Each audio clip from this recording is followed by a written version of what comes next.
Tu veux savoir pourquoi certaines personnes restent bloquées pendant des années?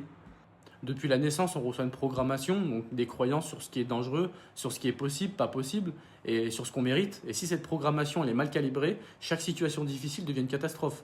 Pas parce qu'elle l'est vraiment, mais parce que le mental la transforme en menace, même avant qu'elle soit arrivée. Le mental, il l'amplifie, il prend la situation normale et la transforme en urgence. Il prend un obstacle et il le transforme en mur. L'ego, il ajoute une couche supplémentaire à chaque fois. Donc du coup, en fait, il interprète une difficulté comme une attaque contre son image, une preuve que t'es pas assez bien, t'es pas assez fort, t'es pas à la hauteur. Et pendant que le mental et l'ego ils travaillent ensemble, on souffre. Pas de la réalité, mais de l'histoire qu'ils nous racontent sur elle. La situation est rarement le problème. Le filtre à travers lequel on la regarde, oui, ce filtre, il a été programmé à la naissance, il a été installé bien avant qu'on ait bien le choix, mais il peut être changé. Pas en forçant, mais en lâchant prise sur l'interprétation. La prochaine fois que tu souffres d'une situation, pose-toi cette question. Est-ce que je souffre de ce qui est ou est-ce que je souffre de ce que le mental me dit? Et c'est que cette question qui peut tout changer complètement, ton rapport à la douleur. D'ailleurs, si tu aimes ce que je fais, tu peux t'abonner et tu peux liker ce contenu.